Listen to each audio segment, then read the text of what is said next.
बुद्ध ने बताया शांति पाने का उपाय। महात्मा बुद्ध नदी के किनारे एकांत में अपनी कुटिया में रहते थे। उन्होंने कुटिया के चारों ओर हरे भरे वृक्ष लगा रखे थे, जिन पर सुबह शाम पक्षियों का कलरव गूंजता रहता था। प्रकृति का यह मधुर सान्निध्य महात्मा बुद्ध को सदैव आनंदित रखता था। पक्षी और पेड़ पौधे तो मानो उनका परिवार ही बन गए थे। एक दिन महात्मा बुद्ध प्रातः कालीन उठे ही थे कि द्वार पर उन्हें एक सेठ जी खड़े नजर आए। उन्हें चिंताग्रस्त देख महात्मा बुद्ध ने उनसे समस्या जाननी चाहिए। सेठ जी बोले, महाराज, मेरे पास विशाल संपदा है, भरा पूरा परिवार है और मुझे कोई रोग भी नहीं है। फिर भी मुझे नींद नहीं आती, रात भर करवटें ही बदलता रहता हूँ। महात्मा बुद्ध ने आत्मीयता से सेठ जी के सिर पर हाथ फेर कर कहा, सेठ, तुम्हारे पास सब कुछ भले ही हो, किंतु वह नहीं है जो नींद के लिए आवश्यक है। सेठ ने पूछा, वह क्या है महाराज? महात्मा बुद्ध बोले, तुम चारों ओर चिंताओं से घिरे हो। धन संपत्ति की चिंता, व्यापार व्यवसाय की चिंता, परिवार की चिंता। स्मरण रखो कि चिंता चैन में शत्रुता है।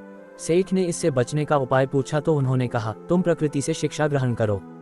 पेड़ पौधे, फूल, पानी और प्रकाश के रूप में उसकी अनंत संपदा चारों ओर बिखरी हुई है, किंतु वह चिंता मुक्त है। अपनी इस दौलत को पूरी दुनिया पर दोनों हाथों से सतत लुटाती रहती है। तुम यदि उससे प्रेरणा लेकर अपना जीवन भी उसके अनुरूप बना लोगे तो तुम्हें न केवल नींद आएगी बल्कि अतीव शांति महसूस होगी। सेठ ने महात्मा बुद्ध की बात का मर्म समझा और लोक कल्याण की राह पर चल पड़ा। धन और ज्ञान देने से बढ़ते ही हैं, इसलिए इनके संग्रह के साथ साथ इनके दान की वृत्ति भी रखनी चाहिए। दान में नहीं होना चाहिए अहंकार। एक अमीर आदमी था, वह निर्धनों व असहायों को पर्याप्त दान देता था, लेकिन जितना वह देता उससे अधिक उसका बखान करता। इस कारण लेने वाले के दिल पर उसके एहसान का भार हो जाता था। एक दिन वह बुद्ध के पास मिलने गया। बुद्ध के सामने भी वह काफी देर तक आत्म प्रशंसा करता रहा। फिर उठते समय उसने अपने सहायक को संकेत किया। उसने तत्काल आगे बढ़कर बुद्ध के समक्ष रुपए से भरी थैली रख दी। बुद्ध ने अमीर की ओर प्रश्न सूचक दृष्टि से देखा तो वह बोला, पैसे की कमी के कारण आप अनेक कल्याणकारी कार्य कर नहीं पाते होंगे। मैंने सोचा कि आपकी कुछ मदद कर दूं। बुद्ध ने अमीर की बनावटी विनम्रता में छिपे अहंकार को समझकर कहा, मुझे आपके धन की नहीं, आपकी आवश्यकता है। अमीर के लिए यह पहला अनुभव था जब किसी ने उसके दान को ठुकराया हो। उसे बुद्ध के व्यवहार पर हैरानी भी हुई और बुरा भी लगा। उसने कहा, महात्मन, आपने तो मेरे दान को व्यर्थ समझकर अस्वीकार कर दिया। ऐसा क्यों? उसकी बात सुनकर बुद्ध मुस्कुराए। फिर स्नेह से उसे समझाकर बोले, सेठ, जिस दान के साथ दाता स्वयं को नहीं देता वह मिट्टी के बराबर होता है। दान से आशय है समविभाजन। दूसरे का हिस्सा अतिरिक्त धन के रूप में तुम्हारे पास है, वही तुम दान के रूप में लौटा रहे हो। फिर इसमें मैंने दिया का अहंकार होना ही नहीं चाहिए। तुम जब इस भाव से दोगे तो मैं अवश्य लूंगा। बुद्ध की गहरी बातों ने अमीर का जमीर जागृत कर दिया और उसने स्वयं की सोच में आवश्यक सुधार किया। अशोक सिद्ध हुए सच्चे उत्तराधिकारी।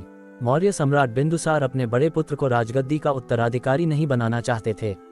उनकी इच्छा थी कि उनके सभी पुत्रों की योग्यता की परीक्षा ली जाए और जो 100% इस परीक्षा में खरा उतरे उसे उनका उत्तराधिकारी बनाया जाए। उनके परिजन और राज्य के अधिकारी उनसे सहमत थे।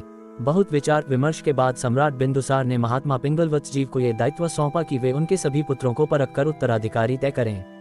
पिंगलवत्सजीव ने सभी राजकुमारों को एक निश्चित दिन तय कर अपने पास बुलाया। सभी राजकुमार पिंगलवत्सजीव के पास पहुंचे। अशोक को छोड़कर शेष सारे राजकुमार अतिरिक्त रूप से सज संवर कर महात्मा पिंगलवत्सजीव के सामने उपस्थित हुए। अशोक नितांत साधारण वेशभूषा में था। पिंगलवत्सजीव ने अलग अलग सभी को बुलाया और सभी से एक ही प्रश्न पूछा, तुमने क्या क्या पढ़ा सीखा है? सभी ने राजसी अहंकार के साथ विविध विधाओं में अपनी दक्षता का बखान किया, किंतु अशोक ने विनम्रता से कहा, भगवान, वैसे तो मैंने बहुत कुछ पढ़ा है, लेकिन सबका सार यही पाया है कि दीन दुखियों की सेवा और बड़ों का आदर सत्कार करना हमारा मूल धर्म है। मैंने तय किया है कि सदा इस धर्म का पालन करूंगा। यही मेरे जीवन का उद्देश्य है। अशोक का उत्तर सुनकर पिंगलवत्सजीव ने उसे उत्तराधिकारी घोषित कर दिया और भविष्य में सम्राट अशोक ने अपने सत्कर्मों से उनके निर्णय को सही साबित कर दिया। सच्ची शिक्षा वह है जो मानवीय धर्म सिखाए और सच्चा शिक्षित वही है जो इस धर्म को अपनी वाणी व आचरण में समूचा उतारकर अपने मानव होने को सिद्ध करे। आगे चलकर सम्राट अशोक ने बौद्ध धर्म अपनाया और वे भिक्षु बन गए। ज्ञान की सार्थकता एक व्यक्ति बुद्ध के पास गया और बोला कि गुरुदेव, मुझे जीवन के अंडस्को सत्य का पूर्ण ज्ञान है, फिर भी मेरा मन किसी काम में नहीं लगता। इस अस्थिरता का क्या कारण है? बुद्ध ने उसे रात तक इंतजार करने के लिए कहा। रात होने पर वे उसे झील के पास ले गए और झील में चांद का प्रतिबिंब दिखाकर बोले कि एक चांद आकाश में और एक झील में, तुम्हारा मन इस झील की तरह है। तुम्हारे पास ज्ञान तो है, लेकिन तुम उसे इस्तेमाल करने की बजाय मन में लेकर बैठे हो, ठीक वैसे जैसे झील चांद का प्रतिबिंब लेकर बैठी है। तुम्हारा ज्ञान तभी सार्थक होगा जब तुम उसे व्यवहार में एकाग्रता व संयम के साथ अपनाने की कोशिश करो।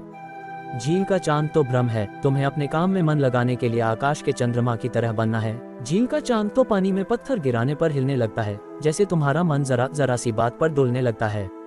तुम्हें अपने ज्ञान और विवेक को जीवन में नियम पूर्वक लाना होगा तथा अपने जीवन को सार्थक एवं लक्ष्य हासिल करने में लगाना होगा।